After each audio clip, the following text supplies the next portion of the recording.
Bro, I'm so mad I'm not in love or in a relationship right now, bro. God damn. Like, what the fuck? Why it gotta be me that's not in a relationship? Like, and I know there's more to life than a relationship, but goddamn, I've been single for 8 years, bro. It's about fucking time, bro. It's about fucking time. I'm ready for this shit, bro. I'm more than fucking ready. I'm prompt for this shit, bro. I'm prompt for this shit, bro. I'm eager for love, bro. Eager. Like, God, I'm desperate. I'm fucking desperate for this shit, bro.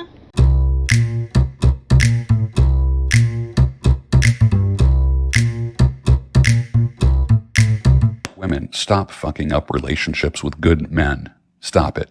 Stop your avoidant nonsense. All of your running. The grass is not greener on the other side. It never is. It might be more fun for a moment, but it's never greener. Keep building up your body count. Sucking new having a new man enter you. Kissing new faces. What you need is to find yourself a good man who will make you a wife and a mother. You hang on to him. Marriage is so much easier when you have a good man. It's easier to build, to love, to be loved, to serve the Lord when you have a good man.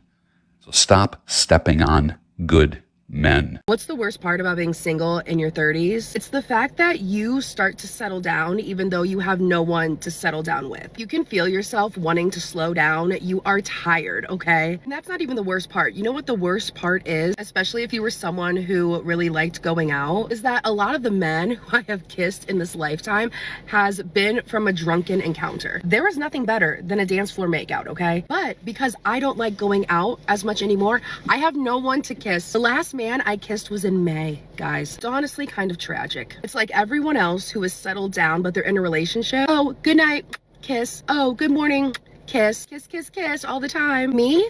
I have no one to kiss because I'm not getting drunk enough to kiss a stranger. I'm also not leaving my house. Like, what am I gonna do? Make out with my DoorDash delivery man? I don't know how that's gonna work because I want them to leave it at the door. And then I'm not opening my door until I know that they are long gone. Women are slowly realizing that pushing men away wasn't a power move. It was a cell phone. Years of telling men they're unnecessary, replaceable, and suspicious somehow resulted in men believing it. Turns out, I don't need you. Works a little too well. Karma is going to hit some of y'all ladies real hard for breaking a man who had nothing but good intentions for you. Maybe not today, maybe not tomorrow, but best believe it. God is going to spin the block and deal with you for that man that he sent to love you right. But what did you do? You left him questioning if it was even worth him being a good man to you. He was out there protecting you, providing for you, praying over you, and you were busy entertaining other dudes in your DM. He introduced you to his family, his mom, talked about building a future with you, but you had a whole situationship going on behind his back. He was working double shift to make sure that you never lacked.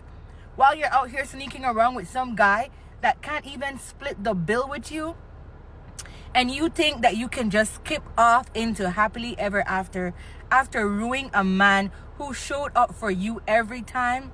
Nah, it doesn't work like that, because one day you're going to finally meet a man who you actually want to keep, and when you're ready to be vulnerable, he's going to weaponize your pain and show your secrets in your face. Listen, when life humbles you, you'll remember that dude who would have given his last for you. Even knowing that you wouldn't be able to give it back to him, he would have poured into you. Trust me. But then it's going to be too late. Get it together, ladies. We're out here destroying good men. Do the work, heal, show up better, so that when a good man shows up in your life, you know what it looks like, you know what it feels like, and you can appreciate him and not take him for granted. I was in the smoking area last night and my friend goes to me, I feel like creepy because I like the look of someone. Like, he didn't even try to talk to her. He just felt like a creep for even wanting to. And I think this big age of like anti-men, but not all men, and this like, it's embarrassing to have a boyfriend vogue. The men can see it, you know. Like, as someone that sometimes dates men, I do not want it to get to a point where men are afraid the good ones. My friend's a good one. Men are afraid to even speak to you? Like, can't we just make an agreement as femmes, as women? Like, sometimes men will talk to us, because what else do we expect? Like, if you stop all of them, like, stopping the bad ones, true, yeah, great, good, but you're also stopping the good ones, and then where do we go? Do we have to talk to them? Because I'm not doing that. I'm not chasing a man. I like, come to me, I'll make the decision. Like, you can just brush off the, like, slightly uncomfortable ones, and obviously there's, like, levels to it, but, like, now I'm hearing people are even scared to even breathe in her direction. I know there's some ladies in the back going like, yes, as he should be, but, like, come on, like, what do we expect?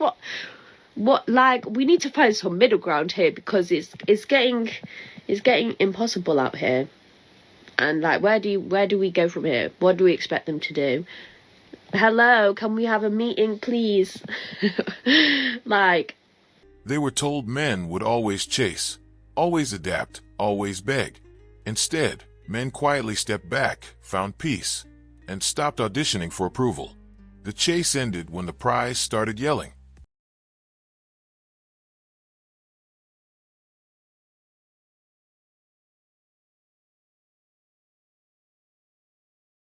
These are the most annoying things that people tell me as a single 30-year-old. Starting off strong, learn to be content in your singleness. This is a common Christian phrase. Newsflash, I'm not content! It's not enjoyable. I'm a yapper. I want somebody to come home and yap to. My mom is starting to ignore my calls. I need somebody at home who's contractually obligated to listen to me yap. The other one, love will come when you least expect it. Cheryl, I have pretty much lost all hope. I no longer expect it. What I expect is to die alone. I have had this expectation for the last 2 years, and I'm starting to think that you're wrong about this one. This one's for my married friends of like, oh, don't rush into marriage. Don't rush into a relationship. Enjoy all of it. I miss my peace. I'm sorry that you're miserable. I'm sorry. I'm sorry you hate the person you married. That's not my journey. Because who I marry, I plan on really liking them forever. You're young. You're so young. You have all the time in the world. No, I don't. I'm 30. I'm so young. Okay, I date somebody. When do you expect me to marry them? I start dating somebody today. We get married a year from now. And then what? We want to be married in our marital bliss for like 2 years. Then we want to try to have a baby. I'm already in my mid-30s by the time we start talking about having babies. If I'll get married exactly 1 year from today and then wait 2 years to enjoy my marital bliss with my husband. I'm not saying I'm old, but I'm not young. 30's not young. I would really appreciate it if y'all stop trying to gaslight me into thinking that it is. And then this is for all my single male friends. Oh, Holly, you'll find someone. You're so this, you're so that. If I'm so that, Todd, I'm so this. Why don't you want me? I'm actually not that mad about that. Like, if you're my friend and you're saying this, you don't need to ask me out. Unless you know who you are, unless. Now that attention has dried up, suddenly there's confusion.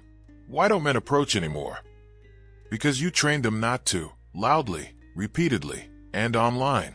You can't scream, leave me alone, and then complain about the silence. why does no one explain or tell us how hard it is to be dating in this modern age in your 30s?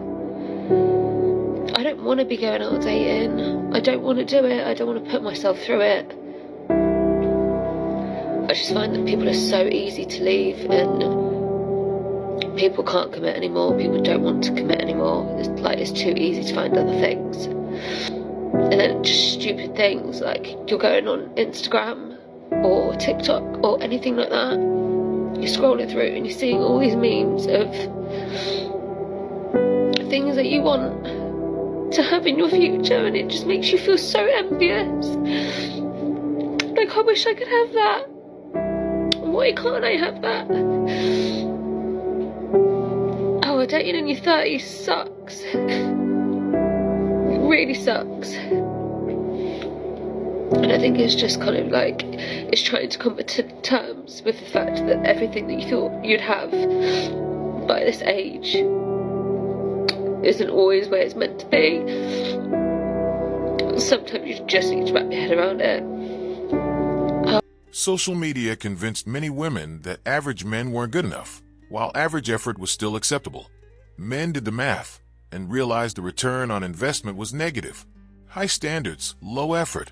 Wall Street would call that a bad deal. Where are the women who are in their 30s and they've been through a pretty mega breakup, perhaps with the person that they thought they were going to spend the rest of their life with? Because that's what I'm going through. And for some reason, even though I know this is a ridiculous feeling, I feel ashamed. I feel ashamed that I'm in my 30s and I'm someone that does want to meet someone and settle down, and I haven't been able to make that happen. Not through lack of trying. I've had my happily single years. I have lived my best life, and I will continue to live my best life once I've gotten over this. But I just want to share that life with someone, and it feels like it's becoming less and less acceptable to say that out loud. Like, you should, if you're not in a relationship, you should be happily single. And I just don't believe that's the case for everyone. So please, if you are in your 30s in particular and you have been through or you are going through a similar situation, do you feel the same? Is it just me? My thoughts and emotions really are just all over the place. And you know what the craziest part is? He doesn't give a single F. He has already moved on and he is living his best life. But you know what? I need to feel the feels. I need to get the thoughts out. So here I am getting them out. They mocked men for being awkward, insecure, or trying at all, then acted shocked when men decided not to try. Public humiliation is a great deterrent, by the way. Romance doesn't survive when it's treated like a prank channel. This is the reason why good men win in the end, okay? So you're telling me if a guy is providing for me, he's protecting me, he's taking care of me, do you really think I'm gonna care about his flaws, the fact that we're having miscommunications, his mistakes? Like, men who are not perfect, they're worthy of love. Like, men, when they hurt you, they want to fix it because that's the way that their heart is and they believe that you deserve it. But what I'm really trying to say, like, okay, I know you keyboard warriors are going to go in my comments and be all like, yeah, Jenna, but it's going to be hard to find a woman like you. Well, yeah, because I'm me. You cannot find another girl who's exactly like me. But it's also the fact that, like, if women like this are easy to find, why would you want them anyway? They're easy. So please close your mouth, please. I'm just setting the bar high for y'all. Do you got beef with that? Okay.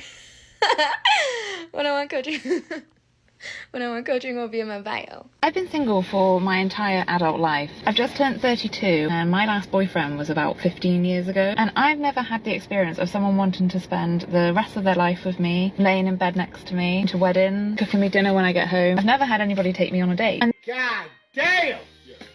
Fuck! that often makes me feel like I've failed at life. I've had so many thoughts of what I would do if I had a partner, like going on holiday, walking hand in hand down the street with them, someone that isn't embarrassed to be with me, cooking at home together. I see all these videos of people doing this when they're in a relationship and it looks fun. And then there's people on the other side who say it's not all it's cracked up to be, but they've also got to experience that. And when you don't get to experience that, it just feels like you're missing out. And I don't know if I'm ever going to be able to experience that kind of love with someone, but I just wanted other people to know that they're not alone. You can feel so lonely and like you're the only one that's going through that emotion, but there are a lot of people out there that are in the same boat. Not being able to experience that kind of love with someone can make you feel even more alone. And I just wanted people to know that you aren't alone. And now, when men choose peace over proving themselves, it's framed as a crisis. No, it's a consequence. Men didn't disappear. They just stopped volunteering. The emergency only started when the attention stopped. Men didn't vanish. They just stopped caring. And that's what's shaking the system. Like, subscribe, and stay tuned for next video.